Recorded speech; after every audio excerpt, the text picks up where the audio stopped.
Há lugares onde a história não passa, ela se acumula em camadas, como placas tectônicas que se friccionam por séculos até que o chão rache. Os Balcãs são esse chão, e a Iugoslávia foi sua mais ousada tentativa de paz, e sua explosão mais estrondosa. Antes da explosão, houve um sonho. Uma palavra que pretendeu domar o impossível. Iugoslávia, Jug, Sul, Slaveni, os eslavos. A terra dos eslavos do sul. Uma ideia poética quase inocente. Unir vizinhos moldados por impérios rivais. O otomano, que trouxe o Islã. O austro-húngaro, que consolidou o catolicismo. O russo, que sussurrava ortodoxia e proteção eslava em um mesmo teto. Sérvios, croatas, eslovenos, bósnios, macedônios, montenegrinos. Um mosaico vivo de alfabetos cirílico e latino, de cúpulas, pináculos e minaretes lado a lado, de memórias incompatíveis que chamavam a si mesmas de verdade. O pavio estava posto, faltava quem acendesse. E como toda tragédia europeia do século XX, tudo começa numa rua. Seu nome era Gavrilo Principe, 19 anos, sérvio-bósnio. Um ideal inflamado, libertar os eslavos do sul da sombra austro-húngara. Em 28 de junho, 2 balas atravessaram um casal e partiram o século ao meio. 4 anos depois, e milhões de vidas perdidas, impérios ruíam, emergiam estados, e com eles o sonho. Em 1918, nasce o Reino dos Sérvios, Croatas e Eslovenos, a semente da Iugoslávia. Mas era um casamento por conveniência, vigiado por traumas recentes. Em Belgrado, a dinastia Karađorđević imaginava um estado forte, centralizado. A Sérvia como o Piemonte dos eslavos do sul. Em Zagreb e Ljubljana, herdeiros do austro-húngaro queriam instituições mais liberais, autonomia e resguardo contra uma hegemonia sérvia. No meio desse atrito, um nome ergueu a voz: Stjepan Radić, líder camponês croata, não independentista, mas federalista convicto. Sua tribuna se tornou um espelho. Sem igualdade, não há Iugoslávia. Em 1928, no parlamento Tiros, Radić cai. Não foi apenas um assassinato, foi o primeiro terremoto. O medo, então, pediu um rei forte. Em 1929, Alexandre I dissolveu a Constituição e impôs a ditadura de unidade, rebatizando o país Reino da Iugoslávia. A ordem por decreto acendeu o contrário da paz. A Ustasha, fascista e ultranacionalista croata, cresceu na clandestinidade. Em 1934, em Marsella, o rei foi abatido. O país entrou na década de 30 órfão, tenso e cada vez mais vulnerável ao que viria do norte. A tempestade tinha nome e suástica. A Iugoslávia tentou equilibrar-se no fio da neutralidade. Cedeu por um instante ao eixo em 1941. O povo respondeu em coro: antes a guerra que o pacto. Golpe de Estado. Hitler respondeu como prometera responder a quem ousasse, com fogo. A invasão partiu o país em pedaços. Na Croácia, nasceu o Estado Independente da Croácia. Fantoche fascista sob a Ustasha. Jasenovac se tornou sinônimo de abismo. Campos onde sérvios, judeus e romani foram exterminados com brutalidade medieval. Ao mesmo tempo, multiplicaram-se resistências e ambiguidades. Os chetniks, monarquistas sérvios, ora combatendo o eixo, ora mirando comunistas e croatas, e os partisãs de múltiplas etnias, sob um homem de carisma ágil e disciplina férrea, Josip Broz Tito. Sutjeska, 1943.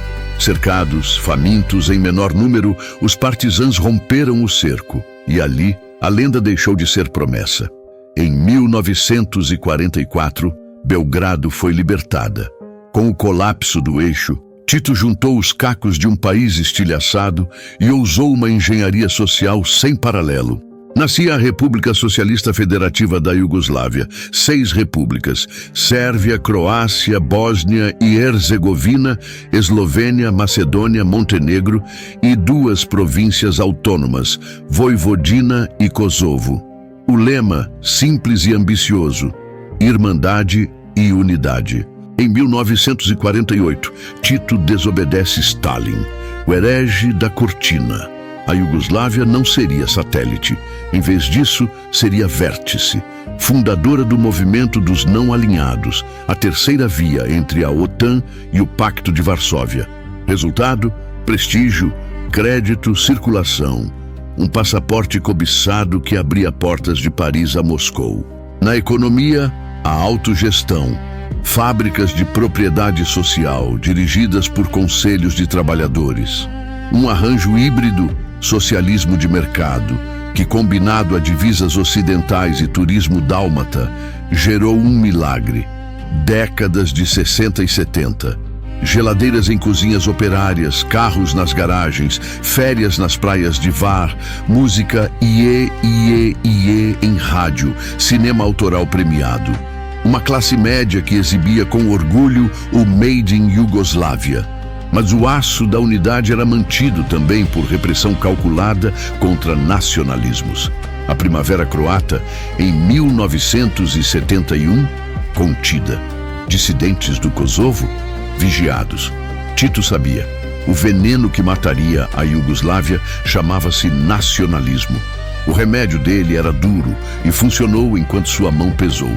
E o que acontece quando um país é sustentado por um homem? Quando ele se vai, o cofre se abre. E com ele, os demônios que ele guardava. Sem Tito, vieram a crise da dívida, a inflação que subia como febre, o desemprego e uma presidência colegiada que girava sem decidir. A gramática do cotidiano virou sobrevivência. A gramática da política, ressentimento. Nesse vácuo, surgiram empreendedores do medo. Na Sérvia, Slobodan Milošević, burocrata que encontrou, no mito da Grande Sérvia, um atalho para o poder. Em Zagreb, Franjo Tuđman, historiador que prometeu a Croácia soberana. Em Sarajevo, Alija Izetbegović, voz da maioria bósnia muçulmana por um Estado cívico. Em Skopje, Kiro Gligorov, o cálculo da prudência. Em Ljubljana, uma Eslovênia que parecia já europeia e impaciente. Em 1986, um texto da Academia Sérvia de Ciências, o Memorando, inflamou a narrativa de vitimização sérvia, com ênfase particular em Kosovo. Em 1989, no aniversário de 6 séculos da Batalha do Campo dos Melhos, Milošević falou para uma multidão em Gazimestan. O passado medieval tornou-se lente do presente. A federação balançou. Em 1990, o Partido Comunista Iugoslavo desabou em congresso. Eslovenos e croatas abandonaram a sala. No ano seguinte, Eslovênia e Croácia declararam independência. A guerra na Eslovênia foi breve. A verdadeira tempestade ergueu-se na Croácia. Vukovar, 87 dias de cerco. A Stalingrado croata, a cidade moída por artilharia. Quando caiu, em novembro de 1991, o massacre de Ovčara manchou para sempre o nome da colina onde feridos foram retirados do hospital e executados. O termo limpeza étnica saiu dos relatórios e entrou no vocabulário do mundo. Mas o epicentro foi a Bósnia e Herzegovina, uma Iugoslávia em miniatura. Em 1992, um referendo aprovou a independência. O cerco começou. Sarajevo ficou isolada por 1425 dias, o mais longo cerco urbano da era moderna. A Avenida dos Snipers ensinou as crianças a correr entre sombras. Mercados viraram alvos. A vida, estatística de morte. A limpeza étnica não foi acidente, foi método. Sob Radovan Karadzic na política e Ratko Mladic no comando militar, forças sérvias da Bósnia perseguiram o objetivo de um espaço etnicamente homogêneo. Estupros sistemáticos transformaram o corpo das mulheres em campo de batalha. Do outro lado, milícias croatas também perpetraram crimes, como no massacre de Ahmići. Na lógica da desumanização, todos perdem, mas os civis perdem primeiro e mais. A ONU criou zonas seguras, Srebrenica, Jepa, Gorazde, seguras no nome. Em julho de 1995, Srebrenica caiu. Sob os olhos impotentes de capacetes azuis, mais de 8.000 homens e meninos bósnios foram separados de suas famílias, executados e enterrados em valas comuns. Foi genocídio. O maior massacre na Europa desde 1945. O mundo, por fim, moveu-se. Em agosto de 1995, a Croácia lançou a Operação Tempestade. Em 4 dias, reconquistou a Krajina e provocou o êxodo de cerca de 200.000 sérvios.